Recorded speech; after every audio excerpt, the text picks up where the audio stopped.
जोहार आप सभी भाई बहनों को। जोहार आप सभी स्टूडेंट्स का आप सभी के YouTube channel Jharkhand math zone पर मैं सही चंद्र आप सभी स्टूडेंट्स का स्वागत करता हूं आप सभी के YouTube channel Jharkhand math zone पर। तो प्यारे बच्चों आप सभी का स्वागत है लेक्चर नंबर 17 में। ठीक है, जैसा कि आप सभी देख पा रहे हैं बच्चों थ्योरी ऑफ रियल फंक्शंस। ठीक है, और चूंकि आप लोग जो है कि ग्रेजुएशन के स्टूडेंट्स हैं, ठीक है, तो एक एज पार हो चुका होता है आप लोगों के बचपन का। ठीक है, तो आप लोग बड़े बच्चे हैं अब, है ना हम बड़े बच्चे। तो चलिए बड़े बच्चों हम लोग स्टार्ट करते हैं lecture number 17 theory of real functions, है ना। थ्योरी ऑफ रियल फंक्शंस का जो है कि सेमेस्टर 3 का वीडियो लेक्चर सेशन चल रही है, पेपर 5 का वीडियो लेक्चर सेशन चल रही है, ऑल यूनिवर्सिटीज़ के लिए चल रही है, चाहे आप बीबीएम के से हो, चाहे आप बीबीयू से हो, चाहे आप एसकेएमयू से हो, चाहे आप बीएचयू से हो, चाहे आप दिल्ली यूनिवर्सिटी से हो, आप कोई भी यूनिवर्सिटी से क्यों ना बिलोंग करते हो, आपके लिए ये वीडियो लेक्चर्स बहुत ही हेल्पफुल होने वाली है, यूजफुल होने वाली है। मैं बता दूं कि बीएससी मैथमेटिक्स ऑनर्स का सेशन चल रही है और साथ ही साथ बीटेक वाले भी देख सकते हैं, चाहे वे कोई भी डिपार्टमेंट से क्यों ना हो, और बीई वाले भी देख सकते हैं। तो चलिए हम लोग स्टार्ट करते हैं लेक्चर नंबर 17 और इसमें मैं कोर 1 और कोर 2 बताऊंगा और कोर 3 मैं लेक्चर नंबर 18 में बताऊंगा, जिसमें आपको स्पीच प्रिंसिपल यानी कि सैंडविच थ्योरम को बताऊंगा, लेकिन उसका प्रूफ नहीं बताऊंगा क्योंकि उसका प्रूफ मैंने सेमेस्टर 2 में ही दे रखा है। ठीक है, उसका मैं जस्ट एप्लीकेशन बताऊंगा, उसका एग्जांपल्स बताऊंगा, है ना, वगैरह वगैरह। तो यहाँ पर मैं लेक्चर नंबर 17 में आज के इस लेक्चर 17 में कोर 1 बताऊंगा और कोर 2 बताऊंगा। ये क्या है समझिए। मान लीजिए let F be F defined on D. मान लीजिए एफ कोई फंक्शन है, वो किसी डोमेन डी पर डिफाइंड है और एफ एक्स का वैल्यू 0 से बड़ा है, ग्रेटर देन 0 है। तो for all x belongs to D, मतलब एफ मेरा डिफाइंड है डी पर और एफ एक्स का जो मेरा फंक्शनल वैल्यू है 0 से बड़ा है। For all x belongs to D मतलब ये जो फंक्शनल वैल्यू का जो इनपुट होगा वो एक्स के लिए उसका मतलब कि फंक्शन एफ का जो इनपुट होगा यानी कि डोमेन होगा वो एक्स होगा, सभी एक्स होगा जो कि डी डोमेन से बिलोंग करेगा, समझे ना, है ना। इतना हो गया। तो ये चीज अगर है तो if F x x tends to A exist होता है, मान लीजिए कोई फंक्शन एफ एक्स एग्जिस्ट करता है एज एक्स टेंड्स टू ए पर, मतलब एफ मेरा डिफाइंड है डी पर, एफ एक्स का वैल्यू मेरा 0 से बड़ा है for all x belongs to D के लिए, और यदि फंक्शन एफ एक्स का वैल्यू फंक्शन एफ एक्स का लिमिट एग्जिस्ट करता है एज एक्स टेंड्स टू ए पर, तो देन फंक्शन एफ एक्स का जो लिमिट होगा एज एक्स टेंड्स टू ए पर वो 0 से बड़ा होगा, लेकिन 0 के इक्वल नहीं होगा। चलिए समझते हैं इसको एग्जाम्पल से, है ना। और इसी से रिलेटेड मैंने एक थ्योरम भी प्रूव करवाया था इससे पहले वाले लेक्चर में, जहाँ पर एफ एक्स का वैल्यू 0 या 0 से बड़ा था, तो उस केस में ये फंक्शनल वैल्यू का जो लिमिट आ रहा था वो ग्रेटर देन इक्वल टू 0 आ रहा था। ठीक है, लेकिन इसमें क्या हो रहा है, कोर 1 में क्या हो रहा है, ये एक जस्ट कोरोलरी है। ये सब क्या है, कोरोलरी 1 है, कोरोलरी 2 है, ठीक है ना, कोरोलरी है। मतलब कि कोरोलरी क्या होता है, a result which is direct derived from theorem, मतलब वैसा रिजल्ट जो डायरेक्ट डिराइव्ड हो जाता है थ्योरम से, उसको कोरोलरी कहते हैं। ठीक है, तो ये कोरोलरी है, कोरोलरी 1 है। ये कहना ये चाहता है कि हम जो है थ्योरम नंबर 1.7 का कोरोलरी है, मैं वहीं से आया हूँ, ये कहना ये चाह रहा है, जो कि मैंने थ्योरम नंबर 1.7 इससे पहले वाले लेक्चर में पढ़ा रखा है ना, उसी में पढ़ाया था ना। एक बार मैं देख लेता हूँ। हाँ, तो उसी में पढ़ाया था जी। तो ये कोरोलरी का जो मतलब जहाँ से आया है वो 1.7 थ्योरम से आया है, जो कि मैंने पिछले वीडियो लेक्चर में थ्योरम 1.7 पढ़ाया था, वहीं से मैं इस कोरोलरी को उठा रहा हूँ, कोरोलरी 1। कोरोलरी 2 भी वहीं से है, ठीक है ना। तो let F be defined on d, इसीलिए आप लोग पहले लेक्चर 16 देखिए। तो मान लीजिए एफ मेरा डिफाइंड है डी डोमेन पर और एफ एक्स मेरा ग्रेटर देन 0 है, तो ये किसके लिए एफ एक्स ग्रेटर देन 0 है, for all x belongs to d. चाहे आप एफ फंक्शन में जो भी डोमेन डालिएगा वो सारा का सारा डी से आएगा। और ये दिया हुआ है कि एफ एक्स मेरा एग्जिस्ट करता है एज एक्स टेंड्स टू ए पर। एग्जिस्ट करने का मतलब होता है कि LHL RHL left hand limit right hand limit बराबर होगा, तब जो फंक्शनल वैल्यू का जो लिमिट आएगा, मतलब लिमिटिंग वैल्यू जो आएगा फंक्शन का एज एक्स टेंड्स टू ए, वो क्या होगा, 0 से बड़ा होगा। ये बोला है करने के लिए, और वहां पर था इक्वल टू 0 का केस था, ठीक है ना। एग्जाम्पल से समझते हैं, इसको प्रूफ नहीं करेंगे, ये कोरोलरी है, ठीक है।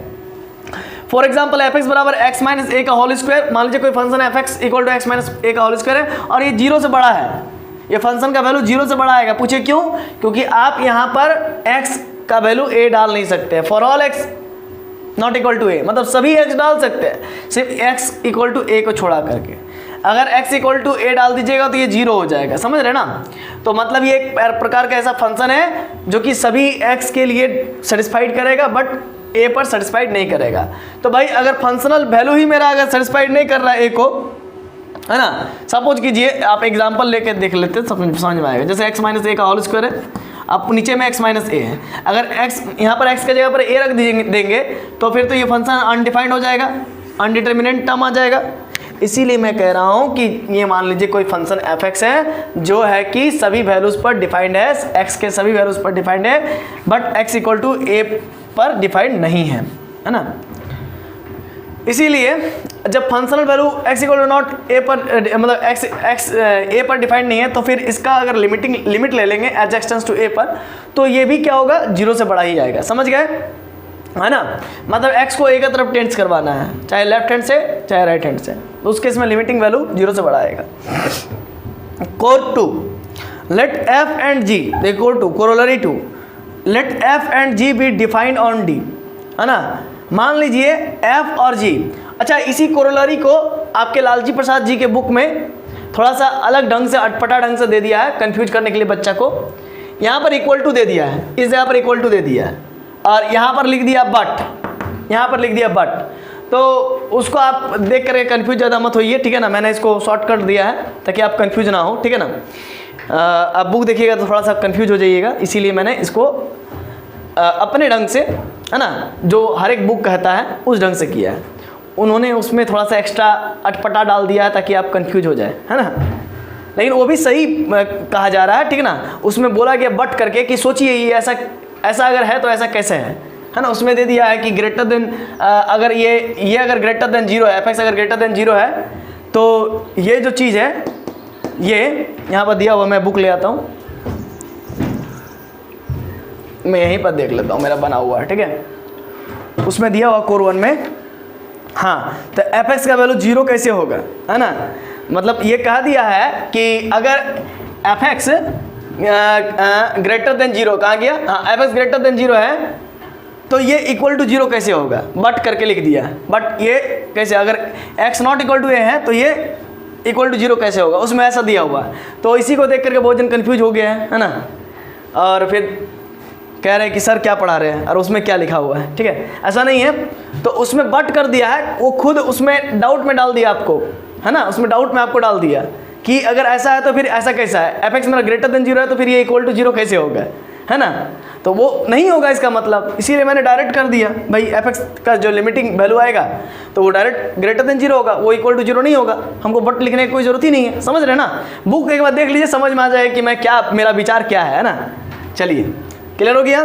अब कोर 2 में let f and g be defined on d, हाँ, अगर आपके पास बुक नहीं है, अगर मान लीजिए आप कोई दूसरे यूनिवर्सिटी से हैं तो आपके पास वो बुक नहीं है या फिर वो चीज़ आपको नहीं मिल रहा है जो मैं यहाँ पर बताना चाह रहा हूँ, आप उसको बढ़िया से 1-to-1 नहीं कर पा रहे बुक के साथ, है ना, तो आप ऐसा कीजिएगा, मैसेज में कर दीजिए, कमेंट में मैसेज कर दीजिएगा, तो मैं उसका फ़ोटो क्लिक करके उस पार्ट का मैं PDF डाउनलोड कर दूँगा और डाउनलोड करके लिंक मैं डिस्क्रिप्शन में लगा दूँगा, ठीक है। इतना मैं कर सकता हूँ, तो आप वहाँ से फिर कंपेयर कर सकते हैं। कोर 2 में कोई प्रॉब्लम नहीं, बड़ा अच्छा समझ में आ जाएगा। लेट f एंड g भी, और इसको भी मैंने अच्छा से ही समझाया भाई। लेट f एंड g भी डिफाइंड ऑन d, तो f और g दो फंक्शन हैं जो कि डिफाइंड है d डोमेन पर। एंड लेट f(x) जो है कि फंक्शनल वैल्यू f(x) मतलब f(x) का जो फंक्शनल वैल्यू है वो ग्रेटर देन gx के फंक्शनल वैल्यू से ग्रेटर देन है या इक्वल है for all x belongs to d। अगर ऐसा है तो देन जो लिमिटिंग वैल्यू होगा फंक्शन f का एज एक्सटेंस टू a पर, और जो लिमिटिंग वैल्यू होगा फंक्शन g का एज एक्सटेंस टू a पर, तो वो क्या होगा, फंक्शन f का जो लिमिटिंग वैल्यू वो ग्रेटर देन और इक्वल टू इसके लिमिटिंग वैल्यू से बड़ा होगा, प्रोवाइडेड दीज लिमिट्स एग्जिस्ट। और बोल दिया है कि ये दोनों का दोनों लिमिट एग्जिस्ट करता है। आगे कुछ आपको नहीं करना है, आगे सिर्फ इसको प्रूफ करना है, ठीक है ना। तो हम hx बराबर एक फंक्शन मान लेंगे, एक नया फंक्शन f(x) माइनस gx, एक नया फंक्शन मान लेते हैं, क्या फ़र्क पड़ता है, मान लिए। शो डैट अब हम लोग को क्या करना पड़ेगा कि hx का जो मान है वो 0 मानना पड़ेगा या 0 से बड़ा मानना पड़ेगा for all x belongs to d के लिए।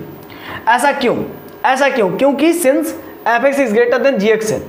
आप देख सकते हैं f(x) यहाँ पर gx से बड़ा है या इक्वल है, f(x) यहाँ पर gx से बड़ा है या इक्वल है। इसी वजह से हमको एच एक्स का मान भी 0 या 0 से बड़ा मानना पड़ेगा, ठीक है। अब सिंस एच एक्स का मान 0 या 0 से बड़ा है तो मैं दोनों तरफ लिमिट ले लूँगा। आप समझिए, एच एक्स का मान 0 या 0 से बड़ा है, समझ लीजिए, समझिए बात को हम क्या बोलना चाह रहे हैं। यहाँ पर ये एफ एक्स है और ये माइनस जी एक्स है ना, हाँ, और यहाँ पर एच एक्स है बराबर एच एक्स, ठीक है। और एच एक्स किससे बड़ा है? तो 0 या 0 से बड़ा है, तो ये लीजिए 0 या 0 से बड़ा है, तो इसका मतलब F x minus g x किससे बड़ा हो जाएगा? 0 या 0 से बड़ा हो जाएगा। अगर ये हुआ तो यहाँ पर क्या हो जाएगा? एफ एक्स, यहाँ पर प्लस जी एक्स जोड़ेंगे और उधर भी प्लस जी एक्स जोड़ेंगे तो ये greater than equal to g x हो जाएगा। तो यही ना चीज़ है, यही ना चीज़ कह रहा है, f x is greater than equal to 0। तो वही चीज़ मैं यहाँ पर बताना चाह रहा हूँ कि एच एक्स को मैंने ऐसा सेट किया, ऐसा हो गया, सो डैट एच एक्स का value greater than equal to 0 हुआ, और इसी वजह से एच एक्स मेरा ग्रेटर देन इक्वल टू 0 है, चूंकि एफ एक्स मेरा ग्रेटर देन और इक्वल टू जी एक्स है, इसीलिए एच एक्स मेरा greater than equal to g x है। अब दोनों तरफ लिमिट लगा लेंगे एज एक्स टेंड्स टू ए पर, तो यहाँ पर भी एक्स टेंड्स टू ए लगा दिए, एच एक्स लगा दिया है ना, एच एक्स तो ऑलरेडी था, लिमिट लगा दिया और ग्रेटर देन इक्वल टू 0।